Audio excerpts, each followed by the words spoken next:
Hi, this is Randy Randall of No Age and host of the podcast Hyphenate with Randy Randall. I want to welcome our newest sponsor of the show, DistroKid. DistroKid helps musicians get their music on all the major streaming platforms, and artists keep 100% of their royalties. Hyphenate listeners get 30% off at distrokid.com/VIP/hyphenate. Again, that's distrokid.com/VIP/HYPHENATE. Go get your music streaming everywhere now.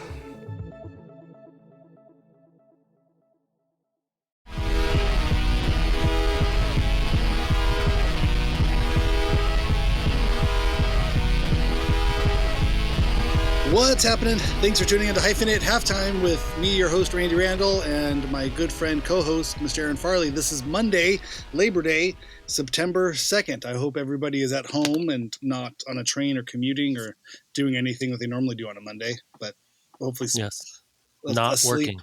Yeah, maybe you're folding laundry, doing something fun at home. What's happening, Aaron? How you doing? How's your Labor Day going? Try not to go anywhere where people have to make you anything, like Starbucks or anything like that. What is the Labor Day is to celebrate the people who work, but then it's supposed to be a day off, but now it's the day where you get Labor Day sales, which is amazing. So now the word labor means nothing. The word labor just means sales. Oh my god. It's buy a new car, get some new clothes, a new mattress. Going out of business, fire sales. Labor, that's really fucked up. If the whole point of the holiday is to celebrate people that work or to give everybody a day off, and then it just becomes another working day, if not worse. I remember doing some retail stuff, and it was always just like whenever there was a holiday thing, it was like you work 10 times harder to get ready for double the thing, and mark up all the prices, so that you can slash the prices to show that you've saved so much, because normally we charge you the exact same price. I mean, we could talk about this all day. This is a great one. I love this one because I go through my waves of being more and less like political. I definitely went through my moments of whatever, being in college and being like into political stuff, and then after college kind of just being like, I don't know, whatever. I don't have enough smart. I don't know how much of this affects me or not, whatever. And then meeting all the like Kill Radio people and befriending a bunch of people who are anarchists, and then getting really into like, wow, wait, there's all this different stuff, and like meeting all these people. And I'm not going to say I read any books about anything, because I definitely didn't read any books about anything, but being engaged in these conversations of people going like, wait, you don't know what Labor Day is about? And going, huh, I mean, you're supposed to just have the day off, right? And then you find out like, no, it's actually, there's a much more intense beginnings about Labor Day, and there were a lot of people striking and burning down buildings and threatening their bosses, and there's just so much of that just the history of labor in general, the history of how we get our 40-hour work week, which is still a crazy amount of work for 1 week, and why we get like a couple days off, hopefully, every week. And it's like all of those little things that I feel like we learned when we were kids. Definitely. Like I remember doing at least like May Day. Remember the May Day poll? Oh yeah. May Day was kind of a similar thing, right? That I'm not even gonna say. I mean, to be honest, but I just remember that there were like stories about workers and workers uniting and starting unions and all of these kind of things that now it's like, oh no, guys, that none of that exists. I mean, you can find it on the internet if you'd like, but the internet's full of lies, so you never know. But I do feel like we learned about a lot more of that stuff, or at least I did. I remember learning about May Day. I remember learning about labor strikes and workers' rights and all of those things. I guess I should ask the kids what they learn in school about May Day and Labor Day. Yeah, God, I mean, it definitely feels like those kinds. You know, what I mean, I think there's a lot of lip service paid to it, or there's, I don't know. I mean, my dad was in a union, the IBEW electrical union, growing up, so I know we always had, it was always strong pro union, and I mean, you know, I feel very, obviously very lefty and very, Mm-hmm. in this kind of world. So in support of all of those things, but I think in the day to day sort of, where does it affect me? Like me not being, I don't know what I am. I'm a gig. I'm a gig worker. I'm an You're a unemployed. hyphenate. You're a Yeah, multi-hyphenate, Randy. yeah, that's what I am. Yeah. Yeah. Yeah. I don't know. I mean, it definitely. I don't know. Yeah. Well, I mean, I just, as of this month, actually, maybe as Oh yeah, of you're the teachers union. tomorrow. Well, let's see. Today's Monday. So as of yesterday, I officially am part of the union. What's the union for that out there? It's the California Teachers. I mean, it's multiple facets of, like, it's the National Teachers Union, but also California teachers. Yeah, I know we were the UTLA was the union in Los Angeles. The United Teachers Los Angeles was the union that was out here when I was a sub. Okay, part of that, and yeah. that's kind of what we interacted with. With the kids' school when there was a strike for LAUSD had a strike a couple of years ago. So I remember we had the signs supporting UTLA. Yeah. Yeah. God, I mean, it definitely. I definitely feel like my brain power is not. I've not had as many coffees as I would need to say really anything intelligent right now. Yeah, no, I feel like I'm about on that, like half a brain cell, like Friday, or this is recording this Saturday morning. Like, okay, I just made pancakes. I'm kind of coming down off the syrup high. I can't quite. I'm with it, but I can't. I don't trust anything I'm about to say as being for posterity's purposes. Yeah, but Labor Day, I know you're not supposed to wear white after it, and it's one of them. I mean, if I'm being perfectly honest, I know the one's called Memorial Day, one's called Labor Day. One happens at the beginning of summer, one happens at the end.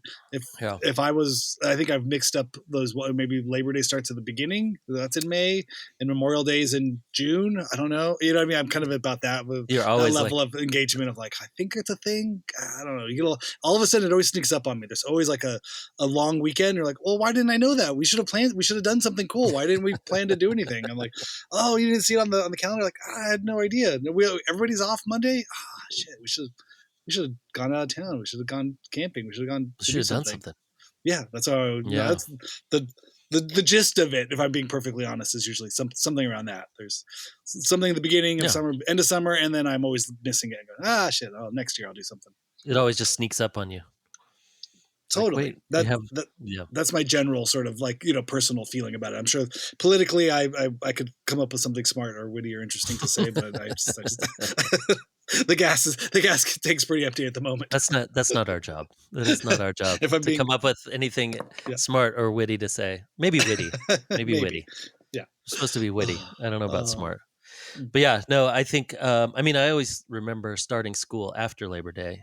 Also, when we were younger, did you guys in California? I think so. That sounds right. September, right? Everything started a little later. Yeah, now it starts at the very beginning of August. Ends at the beginning of June, which I think the one theory that I heard that kind of makes sense is that because August and September are actually the hottest months, that especially in Southern California, they wanted the most amount of kids to be in potential air conditioning during those months, and not locked in the back of a car. Or just center like parking lot. in a really hot apartment somewhere, without AC. That makes sense. That would be a little safer, but that's. I couldn't. I potentially just heard that from someone walking down the street like 15 years ago, and it made sense. I believe it. Sure. I'm like, oh yeah, AC. So, yeah, because it's not like all schools even have air conditioning, so I don't know if that even, or at least having access. I guess because the amount of kids that still come, like even, normal in schools in kind of middle class areas, the amount of kids that come and early and get breakfast and need to be looked over and seen the nurse and all of that kind of stuff is pretty prevalent. It's like a lot of kids. So I could imagine in districts where it's a little bit lower income and stuff, that's like a huge thing. I think even now a lot of schools, even the school district up here, the Rim of the World, is like they do free lunches 3 days a week during the summer. So that's great. The kids can, like, if you need free lunch, you can drive in. I think it's 3 days. I don't know. It's a couple days a week, and they do different things. But you can come up and the kid, or free, breakfast and lunch. I think. I don't know. You can come up and get like a snack bag. But even during the summer, it's just like it shows you how many kids have moments that are struggling moments. And then kind of the schools kind of get blamed for everything. It is funny, like being a part of it, and then hearing the things of like the schools are trying to like integrate or not integrate. What's it called? Like indoctrinate our children with all these ideas, and like that's exactly what it's. That's like what they're there for. That's why the school time? Is. We're gonna we're trying to shove as many ideas as we can into your kids. If you don't like all of them, well, no. But honestly, like, tell me when would I have to do that? When would I have the time to indoctrinate anything? Like, I'm literally trying to keep kids from like jumping off their chairs half the time. If you could actually, like, if you get turning around and going like, yeah. Can you not throw scissors? Why are we throwing scissors? You know not to throw scissors, right? What? I didn't throw any scissors. I'm like, okay, so in between those moments, I'm like, you know what? Don't tell your parents, but politically speaking, the right-wing authoritarian dictatorship that is about to come down the pipe is really not in your best interest. So we need to. We're like, I mean, if anything, I'm trying to get everyone to sit down and be quiet for one moment while I can try to get 5 sentences out with someone not spraying perfume in the back of the room. And then where I'm like, why does it smell like strawberries? So specific, yeah. Why does it smell like strawberries in here? People are allergic to things. What? I didn't spray anything. Someone sprayed something. No, they didn't. There's 25. Actually, now there's 31 kids in here. Who sprayed? No, doesn't matter. No one knows anything. No, it smells horrible in here. And then someone starts whistling. I'm like, oh my god, my classroom management skills. It sounds like a psyop. They're trying to make you go crazy. I think it's working. Who's indoctrinating who, my friends? Yeah, I am being indoctrinated with insanity, and I've only been there for 3 weeks. Like, you're not the teacher. What are you doing? Why are you standing in the front of the class? You're supposed to be sitting over here. You're not teaching this class. I'm teaching the class. Like, wait, they're teaching me something. Yeah. They're teaching me that I'm crazy. Yes. That sounds about right. Yeah. That's very but yeah, excuse me. But I feel like even just the idea of like, hey, all people are equal. Like, oh, well, that's your wokeness. Like, no, like, I'm just saying that it's okay to love everybody, or that's okay to be whoever it is you feel like you are. You can be, Anyway, that's you should accept other people's differences, and their differences actually have nothing to do with you. Don't teach my children tolerance. Don't teach my children that it's okay to be tolerant of other people with other ideas. Yeah, right. And I think always the biggest deal is that that with all of that stuff of like, well, you're going to make me say someone else's name. Oh, now you're going to tell me what name to call you. You're like, well, they did that the first day that you met them. They told you that their name is Steven or whatever. And you're like, okay. Hey, Steve. Like, I found out I was calling the kid by the wrong name for 2 weeks because it was like he had the way that it is in Aries, they have their name, and then they have like, if you have a nickname or they go by a different name or whatever, there's usually little parentheses and it says their name underneath. So you say that. So I've been calling him that name, but he's been putting his regular, like his given name on his stuff. And I was like, all right, which one is it? And he's like, he told me, and I was like, I've been calling you the wrong name for 3 weeks. Yeah. And he's like, that's my middle name. And I'm like, you don't go by that name? And he's like, no, I never have. And I'm like, that's awkward. Okay. Yeah, you got to correct that. All right, let's go. But it has nothing to do with me. It's like if some kid, and I don't, not this year, but last year I had kids that like changed the name that they go by during the year for multitudes of reasons. And you just write it down and go, okay, That's It's great. great. Yeah. It has nothing to do with Sure. me. Like It's easy. it literally is nothing. Or like, there's all different things, and kids change their clothes and they decide to be like, I'm non-binary and I now go by, I have two different names. Sometimes I come in as this name, sometimes I come in as this name. You'll know if I'm wearing a hat. Okay, great. That's very creative. Has Yeah. nothing to do with Sure. me. Move on. Now take your Yeah. seat and don't spray perfume. Yes. Yeah. Please Quit don't throwing, jump. Yeah, quit please don't throwing jump off the scissors. chairs. Yeah. Don't threaten any other students. Yeah. No, like, weird gang signs. And I'll call you whatever you want to call. I'll call you whatever you want to be we're fine. called. Just sit in the chair and Yeah. listen. That's fine. Well, Yeah. I'll make this deal with you. Yeah. Okay, cool. Here's the syllabus. Yeah. And moving on. Yeah. And so it always seems like those issues that get talked about. And again, I'm so new to this or whatever, but I, had my whole year last year to kind of like see how things are going. But all of those things that get talked about kind of nationally and politically and stuff. And I'm like, oh my God, those are the least of anybody's worries. Like the fact that half the kids are like, it's like, oh, where's your backpack? Oh, I left it at my stepmom's house. Oh, okay, so you're gonna get it? Oh, I don't go back there for 2.5 weeks. Oh, can they bring it to you? Oh, they don't drive. Oh, okay. So no homework, no Hmm. books, no resources. So you need all new stuff, I guess.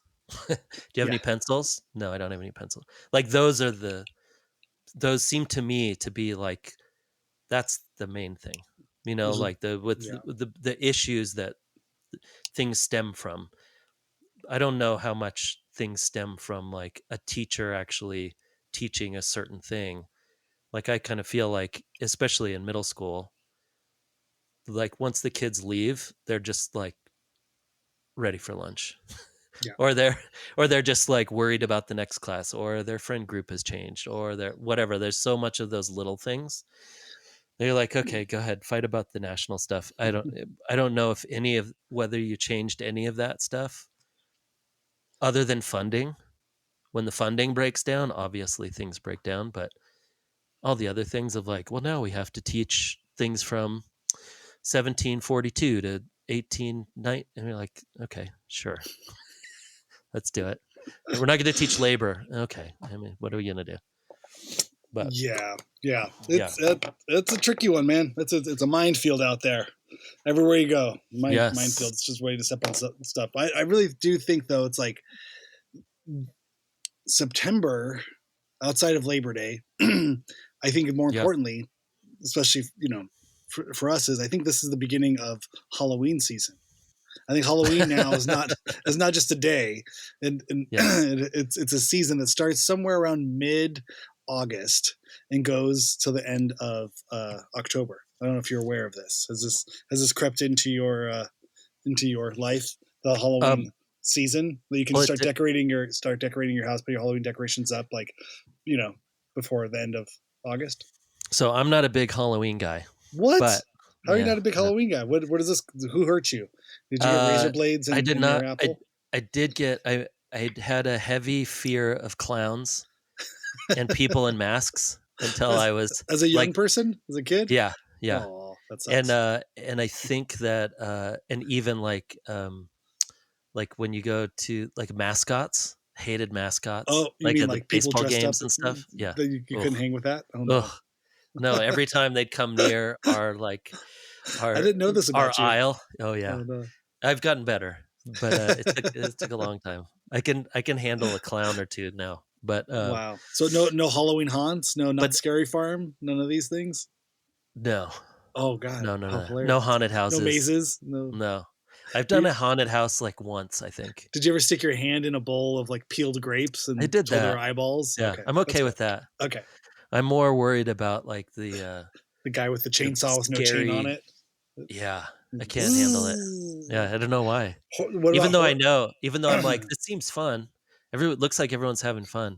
I'm not a fan of being scared. You got the I don't like even scary movies, horror movies. No, nothing. Okay. No, even as a kid, I think what happened, and my mom is like, yeah, it was really weird. We had your first like when you were really little, had a Halloween that was like you were really excited and went to the door and were like giving out candy, and I opened the door and it was just someone in some like insane mask. You know, it's like the late 70s, early 80s, right when Halloween became like a really big thing, like a big money making kind of, we're going to go to the store and buy like the grossest, biggest rubber mask, Yeah. and just opened it, and my mom was like, you just looked up and you just went nope, and you screamed and left. And I was like probably kindergarten or something, you know. That And was I it. always dressed Those like, are your if you look at stand-up my old, I'll colors. send you, my mom sent me photos of all the old stuff, and I was like Darth Vader, and I was, you know, all the That's a main, but I mask. Yeah. never, but never like a scary, like it was Oh, always right, like, right. you know, some a ghost or Darth Vader or whatever. I was never like the scary one. And then after that, like even I couldn't go into like the CVS's of that time, whatever it was, Rite Aid, I don't know. But that when they'd have all the masks on the wall all the way up to the top, Oh, yeah. like nope, none of that during me for Halloween. I'm not going in all of October. I will not enter that store. Oh no! What about the kids? Don't the kids want to dress up? Is that No, Michelle's now I job? can. Now I can. You're It's no fine. big Okay, deal. you But can put when up I with was it. a kid, but then also scary movies, because I saw Star Trek: The Wrath of Khan. Remember that? That horror movie, Star Trek: The Wrath of Khan. Well, do you remember? Do you remember the ear scene Oh yeah, the when they put little the like slug, the the slugs in worm. the ears Yeah, and then it yeah, took over their brains? yeah. Nope. Nightmares for like legitimate nightmares for like 3 or 4 years. Oh my And god. then my mom at that point was like, "All right, you're not a scary movie guy. No scary movies for you, because I can't keep waking up at 3 o'clock in the morning." Oh, that's And so funny. so then I never watched, like, even I think I watched Friday the 13th, Which maybe one? The first the one? first one, Okay. and Yeah. then was just like, yeah, it's not doing anything for me. So I was done. Even then, like, I think maybe I've seen Scream, Oh. and then I saw what's the one where the girl comes out of the TV? Oh, The Ring. That's The great. Ring. That's the only scary movie I've ever Yeah. seen in a theater. So I think I like spooky movies more than like scary, Yeah. scary things like the like Saw, Mm, Hostel, that kind of stuff. Absolutely no. you're Like not I into can't do that. gore. Yeah. I'm not a gore person. And I remember why, as a kid, they would show like Friday the 13th or Nightmare on Elm Street, like edited for TV. Like we'd watch that on like Channel 13 on like the Oh wait, I local saw Nightmare on things. Elm Street, not Friday the 13th. Okay, yeah, those are Yeah. great and they're funny and they're like really stylized, and so I liked, and then like the Universal horror and the classic horror things. I like those like a lot. I think they're great, and I think it's just in terms of like filmmaking as a language. I think horror works well, and Yeah. that kind of the suspense and and um and even the like the slasher kind of things. Again, it's kind of they're at this day and age they're kind of almost funny, or like the Giallo, like Dario Argento story. I think just in terms of Hmm. like film language, like horror exists in such a great way to Yeah. because it's designed. It's almost like akin to like like pornography or something. I mean, we're such a visually stimulated kind of idea. Like they do a way to scare somebody through visually showing them things or Yeah. setting up a scenario that can all play out, almost wordless and And through it's a all series of about the images and scare. stuff. Right? Yeah. There's something about that I think that horror that the film is almost designed for, to like when it's done well, they just play with all those things, and more so than I think even like drama, maybe romance or Yeah. comedy. But it's That's just not why yeah. that's not why I'm watching movies. Right, right. But I think so. I just go through like film school sort of stuff, or putting myself through film school in those Yeah. kind of weird ways of like, okay, I had to appreciate like the classic and the sort of the genre defining or redefining sort of directors and films in that sort of Totally. way. Lila So loves horror yeah, movies. Like, so our daughter yeah. loves horror movies. She Wow. loves it. She loves being You won't scared. watch them with her. No. No. But she even watched Yeah. like Poltergeist. That scared the hell out of me as a Poltergeist. kid. She I watched couldn't do that. Poltergeist when she was like what? She was probably 9, Mm-hmm. and we're like, so I'm like, I'll watch it with you. Like one of her friends had watched. I don't know what it was, but I'm Sure. like, Yeah. okay, I'll watch it with you. And then when I watched it, I was like, oh right, this isn't that. This is more of like a thriller than it Yeah. is. Like I always thought of it. I think I got that one and Exorcist mixed up in my head. So I always thought like, Oh. oh, they're both like, that's gross, whatever. And we Yeah. watched it and she really liked it. And then for Poltergeist might be, 2 is the one but that scared the hell out of me. Poltergeist 2 was scarier than is it? Poltergeist 1. Oh yeah. Yeah, I don't It's know with the if it, braces that come out and like wrap the kid up, and then the dad drinks the worm, the tequila bottle, and turns into a giant monster. I remember having nightmares about that one. I definitely did. I mean, I watched Poltergeist for the first time with her when she was like, however old she was, 9 or 10. And she might have been a little 30s or 40s. older. Yeah. Oh yeah, I was in my 40s. Yeah. But I also didn't go to Disneyland for the first time until I was 35. So I came to everything a little later. Yeah.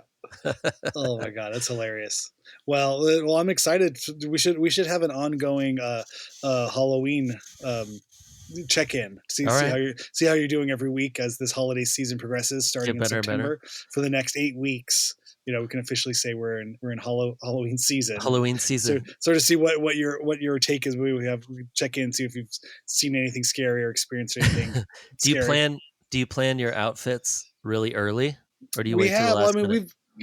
We've become the family outfit people. Now, okay. That's kind of fun. The kids, I'm trying to enjoy this time until the kids want to never talk to us again. So I'm trying to enjoy this idea of what we can do as a family. So I think so far the best ideas in the running are SpongeBob SquarePants. We would all dress up. I think I would be Patrick. Okay. And then Shannon would be Sandy Cheeks, and then the kids would be SpongeBob and Squidward or Gary. Okay. I don't know, one of those things. So I think that's so far what we have. And then Mr. Krabs, or maybe I'm Mr. Krabs and the kids are SpongeBob and Patrick. Do the kids get really excited for the group? Yeah, I think so. One? I think it's more the talking, and again, I feel like everything. It's all of the talking and the joking and the ideating, the ideation, the thinking about these things. So I don't know if we ever end up doing anything that crazy. I forget what we had. The first year we had Ryder as a baby. Shannon and I dressed up as Raising Arizona. I dressed up as Nicolas Cage, and she dressed up as Holly Hunter as a cop in the robber, and then had to put him in a little thing in the little hoodie that he wears in the little baby. Yeah, Nathan Jr. So I don't know. We've had some good ones. We did Stranger Things one year. I was Hooper, and Shannon was 11, and then Ryder was the Demogorgon. He'd never seen it, but he saw the costume and got excited. I think that's a lot of that kind of stuff too. Like the kids don't watch anything really that scary, but they like the idea of it. It's the idea of a big scary monster. Like, okay. Lila did Steve Harrington from Stranger Things one year. That's great. And we still have the photo of it on the refrigerator. It's one of the best. She just has like this Stephen Harrington. Is it so there's the artist Stephen Harrington, which do you know Stephen? Yeah. So and then there's Steve from the show. Was it Steve Harrington? It was Steve Harrington from the show. Yeah, I feel like we're doing something wrong here. Steve Harrington. Okay, fictional character Steve Harrington, and then there's painter Stephen Harrington. I think they both go by Steve. Oh no, Stephen. Yeah, Stephen Harrington. Okay, yeah. Okay. Which is funny, but Steve Harrington from Stranger Things, and she was I don't know, she was 8 or 9, and she got the wig. She had like the perfect hair wig, and she did her hair. Harrington? Yeah, she did the hair perfect, and she had like a unbuttoned polo that like was flipped up on the back, and she got really into it. She got really into character. Yeah, it's amazing. How funny! But what do we? Oh, we have a great picture framed in our house of us.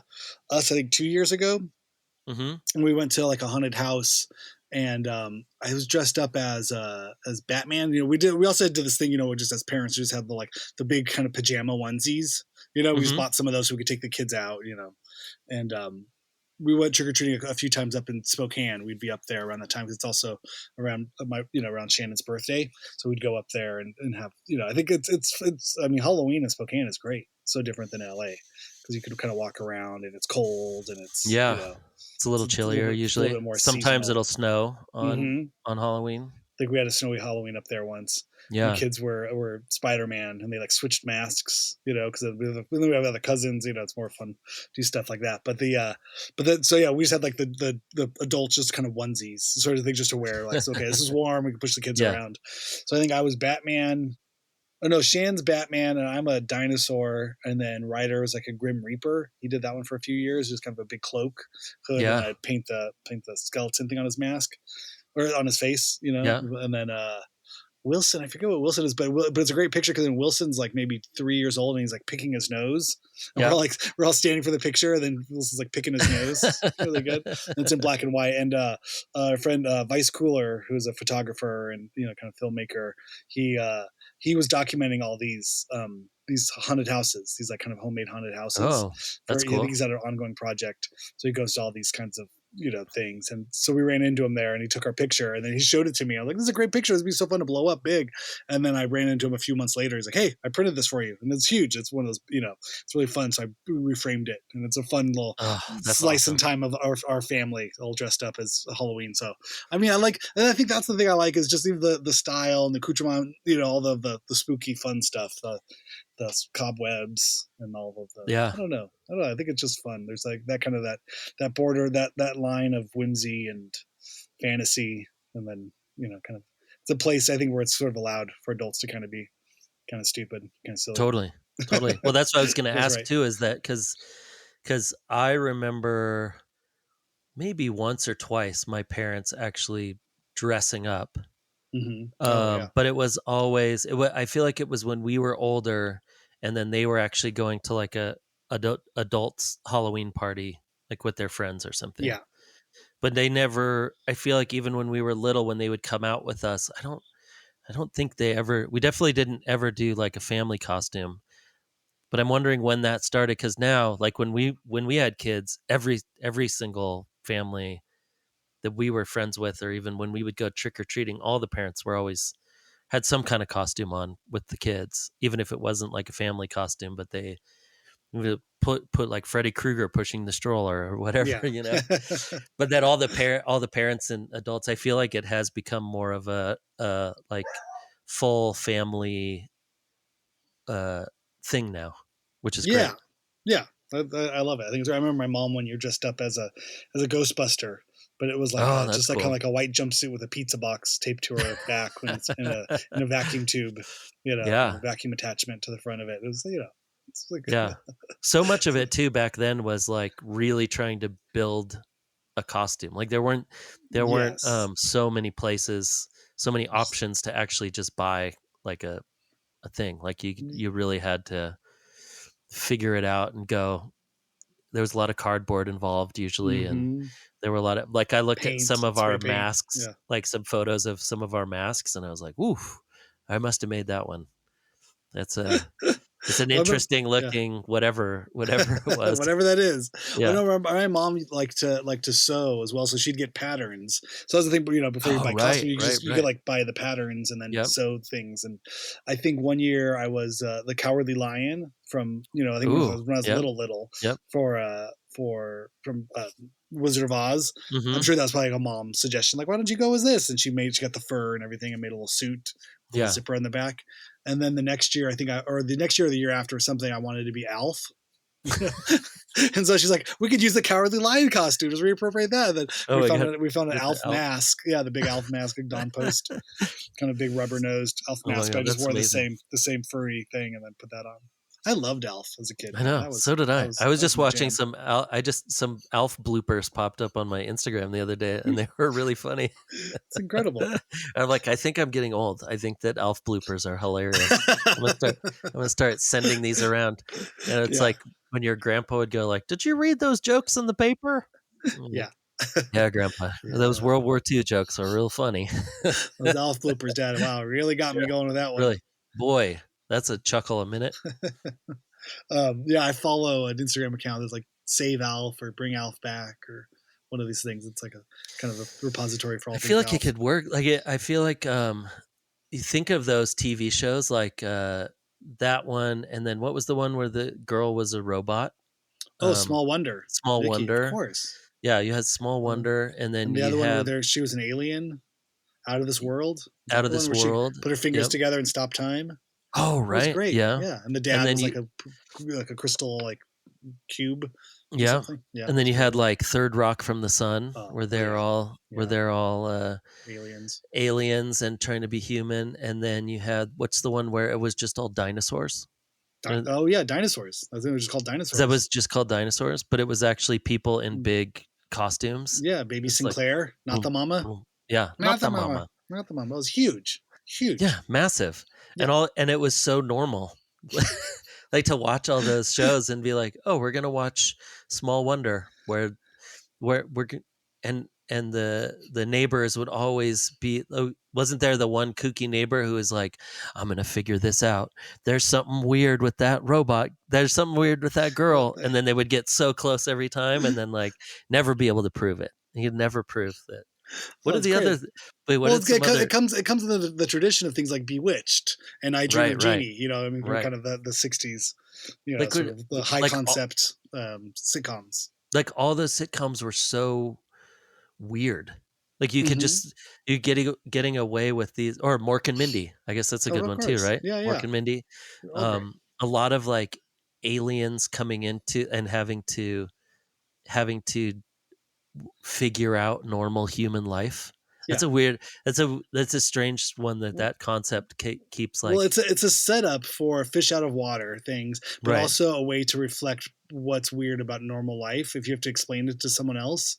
You know, right, that's why if you ever notice like in films and things like that where there's like a new character, like the new kid at the school, they're yeah, there because you have to explain the setup to everything. Like it's an in universe in character way of exposition of like dumping a bunch of like here's the whole plot of the school, here's the whole setup. Don't you right, know? We all do. Da, da, da, da, da, da, you know, and like you set up the whole thing. You got to have somebody new there, like because you don't normally walk around and say like, Aaron Farley, it's great to see you calling in from, you know, the Big Bear Mountain where you recently moved with your family only several years ago. And I live in my house where I live, you know, like right, things that we always know. Like I drive a car that I bought a few years ago and it's been having a few problems, you right. know, the normal things that we always talk about. And my mother was born on this, you know, on this day in this place, So normal you have to conversation, so you know. you have to see what their reactions are from like a new set of eyes, You introduce like almost somebody like new into the thing. So yeah, so the alien is like, what is the gleep glurp? Like, no, that's not yeah, a gleep glurp. That's the radio. And like, oh, yeah, hijinks ensue when yeah, when Fluby infiltrates the radio station. Like, I yeah. thought I needed to send my love Yeah. along the airwaves. Like, no, radio is just a normal thing that we use for music. You know, music things you I dance need to. how I does the dance like music this. Yeah, yeah. how does the So music fly through the sky? yeah, I want you to know, be it's music. Yeah, the jokes write themselves. I mean, we've right. grown up on enough of these things where it's like almost hackney at this point. But But that's what all it's those things interesting are. that doesn't really Mm. happen on TV anymore. Now the TV shows are There is just no like TV. There is no it's TV just anymore. like but I mean even what I guess you had Or that streaming and what? Yeah, yeah. what was that big one that was like the science like the it was like the last big Big Bang. NBC, yeah, Big Bang Yeah, Theory or something like that. But even that, it's just like it's a bunch of nerds, like being nerds or whatever. It's like Friends, but nerds or something. And then, and it really became like, well, let's make some really normal stuff and put it on TV and just have people talking about normal stuff. No more aliens, no more yeah. Alf, no Right. more, no more Mork Well, and Mindy, no more, no I more think Sanford and Son, no more political stuff, no more ideas. Just kind yeah. of like this needs to be like middle of the road, as middle of the road as we can make it. Well, I think some would say there's a sophistication that has been introduced into you know, weekly serialized episodic storytelling where I think, you know, it sort of blurred the line because of streaming where films were seen as like only film would talk about such big ideas or like be presenting things in this like realistic serious fashion, Yeah, and TV was kind of on low budget and sort of had this heightened sense of reality or heightened sense of like surreality to it. yeah, But now it's because you could watch, you know, every night of the week you could watch, you know, $100 million movie, you know, a yeah, production, high budget production thing with all kinds of crazy content. There's you blurred the lines, so things like, you know, The Sopranos or The Wire or Game of Thrones, it's like those are kind of movies. They're Right. treated and shot like and produced and have stars. That would be akin to that kind of thing, and it's taken serious like a film would be. But now it's Yeah. broken up over 8 episodes or 20 episodes, whatever. Yeah. So I think I think all that's changing. But again, the death of like comedy films. There's no like feature length comedies anymore. That kind of exists in a TV world as well. Is Where that we can just, do it yeah, I mean, what are in the, stand up things. I You guess also, stand up, like what, and that's a good point. I mean, you have like an Adam Sandler film that comes out every couple years that's always does well, but it's because it's Adam Sandler and yeah, everything with his name on it is just going to do well. But what other, like, it is kind of funny. It's like there's not that many comedies that come out. Like, yeah. what's the output for comedy now? I saw another video. This isn't my idea, but I saw a video and I can kind of summarize it. But I think the comedy post Obama administration sort of Okay.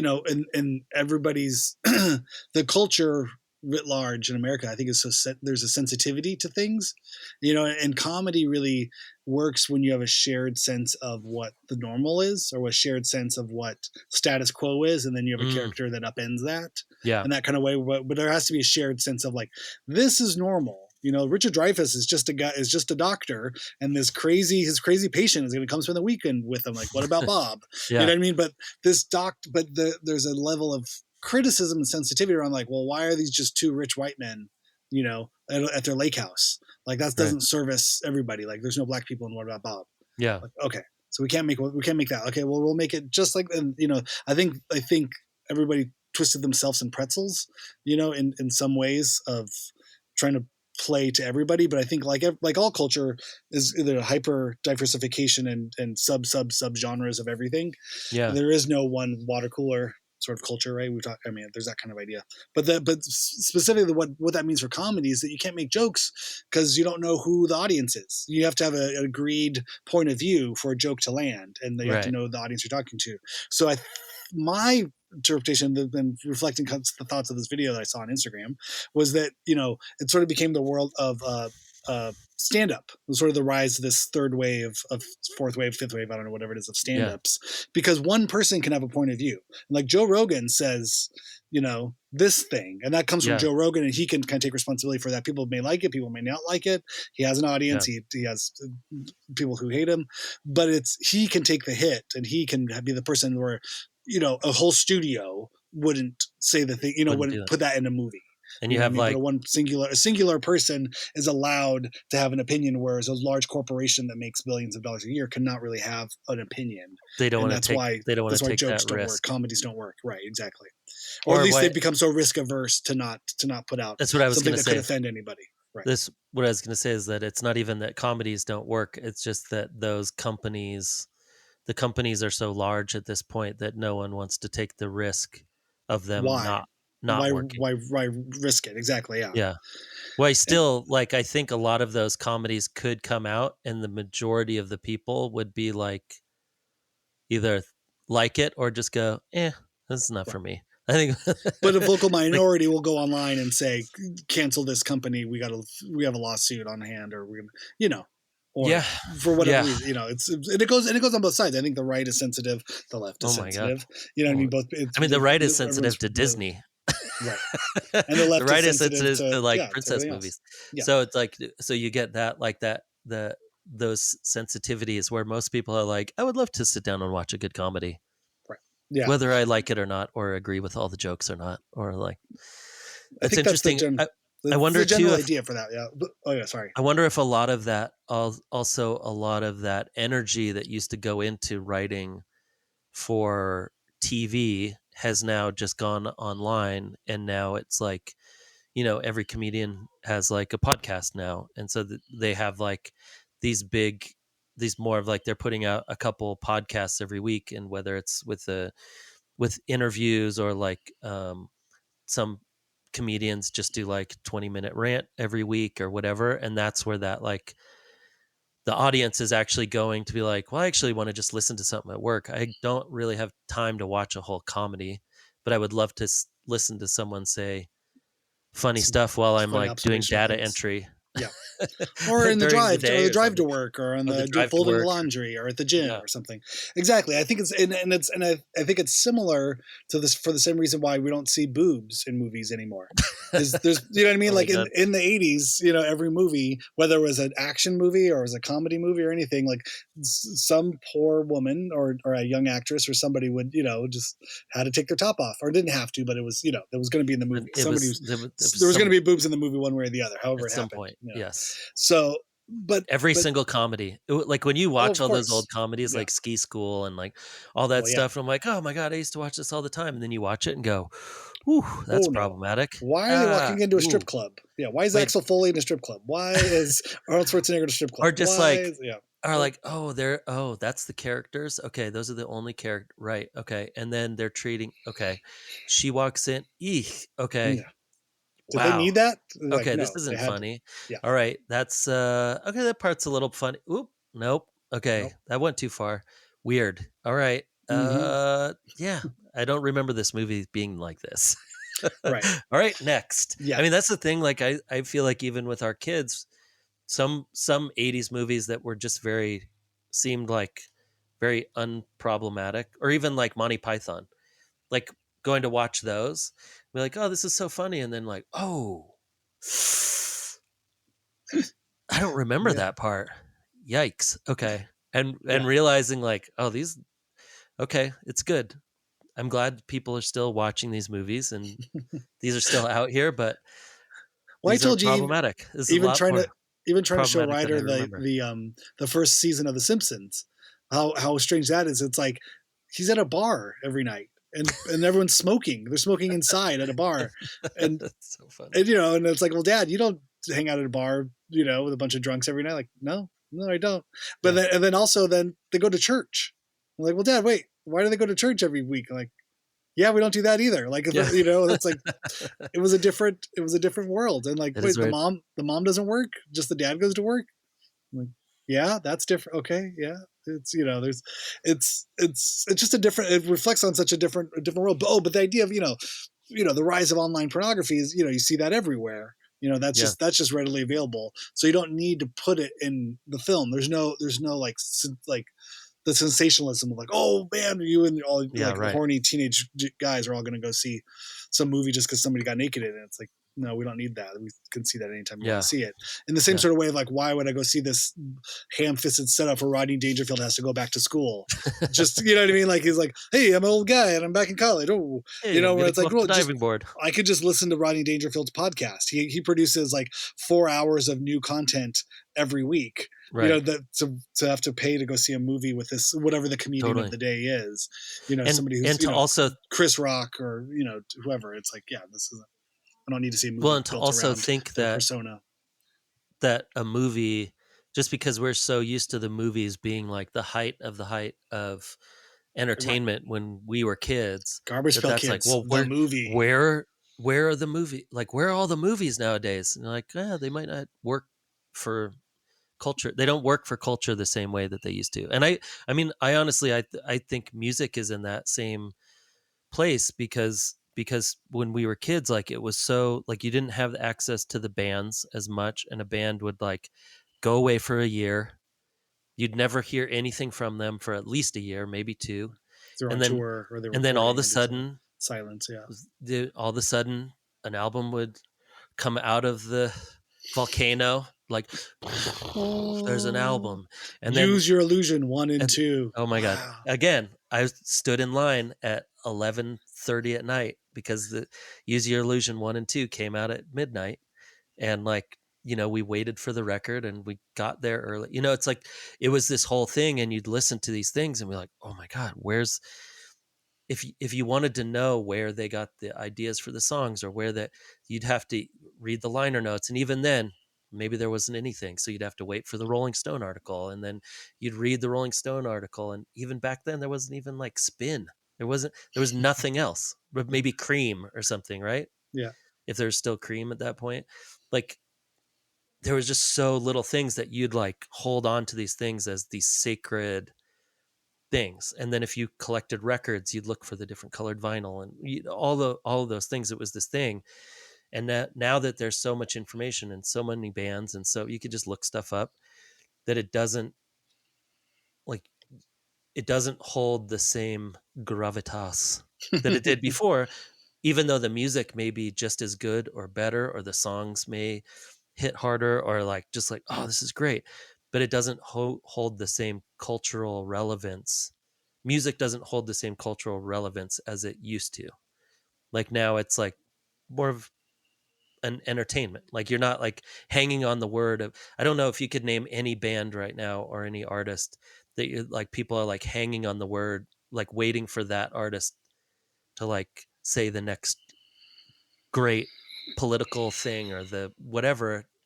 It just doesn't, that's not where we're at anymore. I don't know. I mean, I think we're also old. We're probably too old to really have that like accurate of a representation of that. I mean, I'm sure there's people super excited for Kendrick Lamar say something about Drake, or say something about somebody. You know, it's just, I think we've probably aged out of.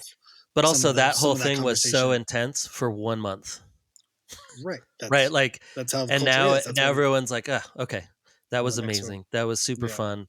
That was awesome. It was great for hip hop. And now all the rappers are making country songs because that's where all the money is. The next thing. Literally, Beyonce, NLE Choppa just came out with a country song. It's horrible. Like all of these things, I'm like, and then even the kids are like, yeah, this is like a country song. I'm like, this is not a country song. It's a pop song. I don't know tell me what's country about this. Cause he's like, has a little twang in his voice. It's like a horrible pop song. And they're talking about drinking beer. I'm like, ugh, you guys all suck. This is so horrible. And it's just so like, well, I guess this is the only people that are dumb enough to buy all this stuff are the country people now. So like, let's just do a barrage of that genre and ruin that whole genre. Then let's ruin this genre. Let's ruin this genre. And you're like, yeah, you wonder why. Like, obviously the music industry at the high is not making any money because they can't figure out even where the artists should even be. Like they can't even be in their own lane anymore, you know? Not touring. Touring is a totally different thing. I think the touring artists are making money, but like any of this, like, ugh, all that music coming out, and like, oh, this is so goofy, so corny. I'm so ignorant to so much of that. I'm sure with just with the age of your kids and then the age of the kids you're teaching. I love all of it. I read all about it. I don't know anything of it. I listen to the songs and I just sit there and go, oh, this is horrible. And I love a good pop song. I love a good like even pop, like hip hop, or like Tyler the Creator or ASAP Rocky, Rihanna, like whatever, all that stuff that comes out and it's like big hits, and I like a lot of it, but man, there's garbage, so much garbage, which is great too. Gives you something to talk about. It's amazing. I'm pretending there was no garbage in the 80s and 90s. Back when we were a kid, everything was great. I'm pretty sure. I remember there was a lot of bad stuff. Oh yeah. But the funny thing with that though too is even just the collapsing of like cultural criticism of all that stuff. It's like, I've had people come in like, oh yeah, I love Alice in Chains. I'm like, I remember Alice in Chains sucking. Like, have they been reevaluated to where that's the thing? Or like Bush was so good. I'm like, I don't know. Again, I think I'm on the record as probably being snobby and highly opinionated about all these things. But I mean, like, kids are listening to like Korn and Limp Bizkit now without the like cultural with no irony. Yeah, without like the cultural like implications that used to be involved with those bands in the early 2000s, and now it's just like, no, those are just like songs on my playlist, which is really funny. I can't take any of that stuff serious. It is funny, although I did go to an Alice in Chains concert when I was in. Maybe they were good. I don't know. Maybe it was good. It never hit me. Lane Staley was pretty whacked out, like pretty high in his heroin days, I think, at that point, and he didn't move much. Oh no! Here comes a rooster. Yeah. But just like stood in the corner of the stage. That's what I remember the whole time. But Tad opened up, which was amazing. Oh, that's cool. Yeah. Just think about all these. Yeah, I don't know. You have this poor junkie you're like carting around the country, around the globe, like putting him on stage every night. Like, this guy needs to just be in a institution on methadone, just trying to dry out somewhere. But you were just like, nope, here's a hotel, here's a private jet. go on that stage and mumble for an It's a hour. lot, All right, man. great. Go to the next one. You know, They're just you think about the enabling and all of the terrible like infrastructure of oh yeah, that music industry that maybe still exists, maybe doesn't. I don't know. But they're supporting a lot of people. I would hope that there's an awareness now, you know, of like, yeah, maybe you shouldn't be on stage. Maybe we're not gonna, you know, we're gonna make a lot of money from this. The likelihood of you killing yourself or ODing is Ugh. high in I the mean, I think next that 6 days. there's probably an awareness, but I don't know. I'm assuming that just as much tomfoolery is going on Yeah, yeah, yeah. with those Hey, yeah, people. yeah, these people. Hi, these people Well, these days. well, it's Speaking of the '90s, 54 minutes in. Should we discuss? Do we need to like Larry Crane. reframe? Do we need to reframe the halftime show? I always feel I don't bad. It's know. like, hey, come listen to the follow. You know, thoughts and I mean, I feel comments like we about could the. do a whole nother show on Larry Crane. I mean, that everyone go listen to that Yeah. if you haven't, because it's like it's a historical Northwest heavy, like amazing, like when he just starts naming off, you know, like, well, when I was, you know, working with this person, then I was in a band, I built a Yeah. studio with Elliott Smith, I'm the guarantor or whatever he does the Elliott Smith Archivist of all the stuff. archive. Yeah, yeah. So he has like all the home recordings and all, like, I mean, just all of that, the wealth of knowledge and the wealth of everything was just amazing. And Yeah. I got to shoot for, I did I did photos, or they used photos for Tape Op one Oh, cool. time. For who? Who was the subject, or what was the interview? He was a recording engineer who had the one thing I remember, and so you could probably look him up, is you know the Pixies when they do the surf song at the beginning of, it's like it's like I can hear it in my head. They start one of the records. Is it Surfer Mm-hmm. Rosa? I don't know. They start one of their records with like just an instrumental surf song. Okay. This guy who was the engineer, that song was his band's song that they covered. That's the only thing I remember. And he Whoa. was a really awesome guy. And I don't remember. I shot a portrait of him in his studio, and I think the article was just about him, so it was like a basic portrait. And I was there for like an hour. Super nice guy. But then as we were talking, he was like, "Yeah, I was in a band, a surf band, and the Pixies covered one of our songs once, and that was like a huge thing for me." But Huh. That's a. What's funny with surf, because they have so many other surf things, like the Wave of Mutilation UK surf version, or yeah, just I don't know. I don't I remember. can't think of that. I mean, there was like Bossa Nova. I'll I look mean, it. that's a I'll record look I it up. don't know that well. I'll look it up. But anyway, Yeah. um, How fun. but yeah, That's interesting. Yeah, but no, I mean, Tape Op is the legendary. story It's a of great Tape one. Op was amazing, and even the fact that it was the Oh, there other we go. Yeah, partner. Celia Ann, written by the Surf Tones, Frosty Horton and Steve Hoffman. Yes, exactly. Yeah, Yep, Steve there we go. Hoffman. That's who I shot. There we go. There you go. Cool. There's the So and internet. he's also a mastering That is engineer. the positive thing about the internet. Um, Amazing. but yeah, and but I mean that was probably 20 years ago. I don't know, 15 years ago.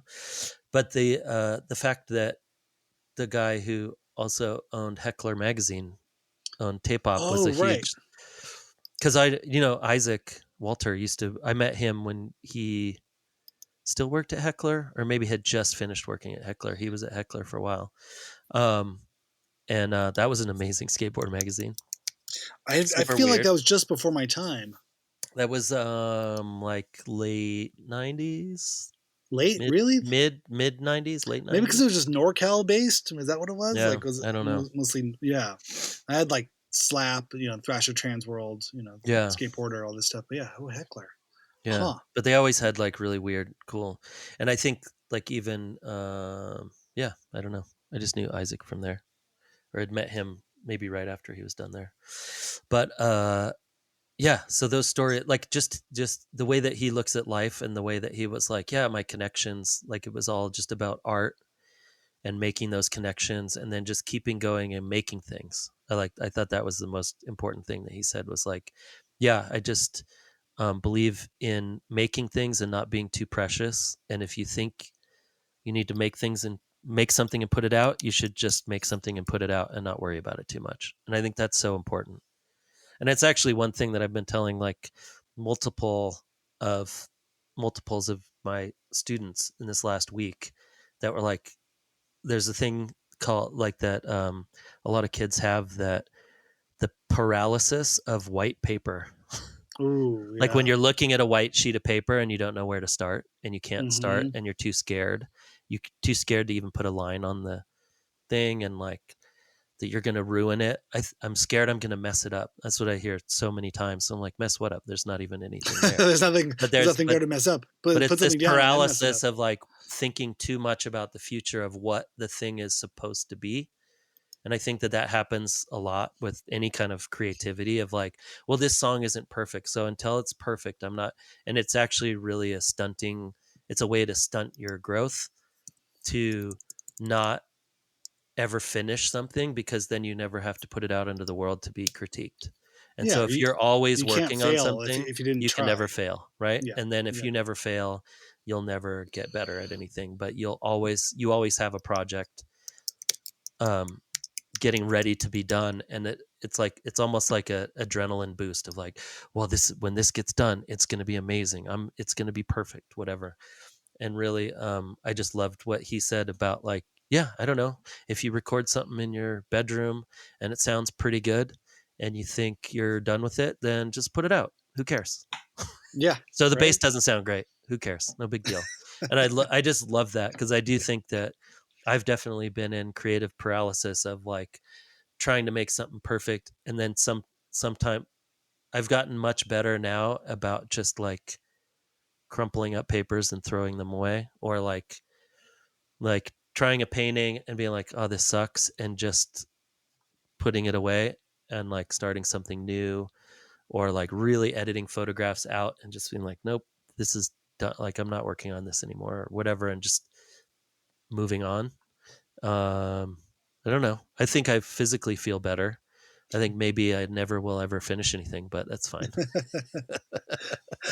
Well, I think what I've found in my life is just my like standards are high and my skill set is good, but the amount of time that I have to really give to a project or to really complete the vision that I have is limited, to where, and I feel like it's like I don't know if I could bring my standards down as low as my time allotment is.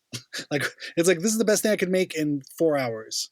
And it's like, yeah, but still sucks. Like, it's not enough time. Like no one's gonna care how much time. I'm like, well, then work on it tomorrow. Then you pick it up the next day and the next day. And you're like, I think I'm just making this worse, because if I would have had 8 hours to sit with it, I probably could have kept the momentum, the first wave of like creative ideas going, and got it to a place. But to realize that, I think and I guess that's more of a fault on my skill set, is that I don't have a high enough ability to make something really good really fast. Yeah, it just takes time, and I think I had a lot of time when I was younger.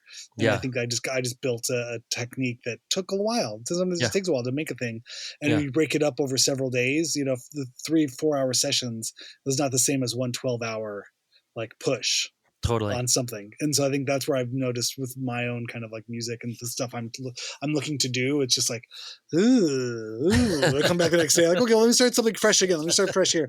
And then like, you know, 4 hours in, like, okay, we got to go get the kids. You got to go do something else. Got to go over here, go over there. I'm like, okay. And I come back to them. I was like, God damn it. Like, all this shit's just kind of the half starts and could be a good idea. Like, oh, wait, I hear what's so bad about all these things now. Let me go back and fix them. By the time I'm done fixing them, and then I'm out of time, and like come back and like, what the fuck was I even doing? What was I trying to do? Like I did a half-assed, you know, writing job, then a half-assed editing job, and now I have this thing that's just kind of bland and boring. And like, this isn't good. I'm gonna start again. It's a building block to something else. You got to hit all the stairs on the way up to get to the top, Randy. Oh my Speaking God. of not enough time, I realized I have to go. Yeah. Sorry. I just looked at the clock and went, oh, geez, I got a soccer tournament to go to. That's where we're at. Awesome. Well, thank you. I appreciate it. I will see you next week. We'll have another great guest, and then we'll go from there. Awesome. All right. Thanks. I'll see you.